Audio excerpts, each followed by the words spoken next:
சூர்யாவோட கருப்பு படத்தோட காட் மோடு சாங் பார்த்தீங்கன்னா ஃபுல்லாக ரிலீஸ் பண்ணிட்டாங்க. பாட்டு பார்த்தீங்கன்னா ஃபஸ்ட்டு கேட்கும்போது பார்த்தீங்கன்னா புரியாத மாதிரி தான் பார்த்தீங்கன்னா இருந்துச்சு. மியூசிக்கும் பார்த்தீங்கன்னா அந்த அளவுக்கு பெருசாக இம்ப்ரெஸ் பண்ணாத மாதிரி இருந்துச்சு. ஆனால் கேட்க கேட்க பார்த்தீங்கன்னா ஒரு வைபாக பார்த்தீங்கன்னா இருக்குது. ஒரு சில லிரிக்ஸ்லாம் பார்த்தீங்கன்னா பயங்கரமாகவே இந்த சாங்கில் பார்த்தீங்கன்னா ஒர்க்காக இருக்குது. அந்த கருப்பை தான் பேஸ் பண்ணி பார்த்தீங்கன்னா ஒரு சாமிக்கான ஒரு பாட்டாக பார்த்தீங்கன்னா இதை எடுத்திருக்காங்க. அதில் பார்த்தீங்கன்னா ஒரு சில லிரிக்ஸ்லாம் பயங்கரமாகவே இருக்குது.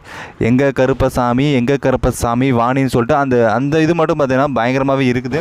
தேட்டரில் எந்த அளவுக்கு ஒர்க் ஆக போகுதுன்னு சொல்லிட்டு வெயிட் பண்ணி பார்ப்போம். அதில் பார்த்தீங்கன்னா இந்த படத்தில் இந்த பாட்டில் பார்த்தீங்கன்னா விஷுவலாம் பார்த்தீங்கன்னா பயங்கரமாக இருக்குது. சூர்யாவோட கெட்டப்பாக இருக்கட்டும், அவர் அருவா வச்சுட்டு இருக்கிற மாதிரிலாம் பார்த்தீங்கன்னா பயங்கரமாகவே இருக்குது. ஒரு சில மியூசிக்கும் பார்த்தீங்கன்னா பயங்கரமாக வச்சு பண்ணியிருக்காங்க. பட் இது எந்த அளவுக்கு ஒர்க் ஆக போகுதுன்னு சொல்லிட்டு தேட்டரில் தான் பார்த்தா வெயிட் பண்ணி பார்ப்போம். அது இல்லாத பார்த்தீங்கன்னா சூர்யாவோட கெட்டப்பு ஒரு புதுசாக இருக்குது. மற்ற படத்தோட பார்த்தீங்கன்னா இது புதுசாக இருக்குது. ஆர்ஜே பாலாஜி பார்த்தீங்கன்னா ஒரு புதுசாக பார்த்தீங்கன்னா வச்சு செஞ்சுருக்காங்க. வெயிட் பண்ணி பார்ப்போம் இனி ஒரு நாட்களில் எப்படி இந்த படத்துக்கான பாட்டெல்லாம் ரிலீஸ் பண்ண போகிறான்னு சொல்லிட்டு.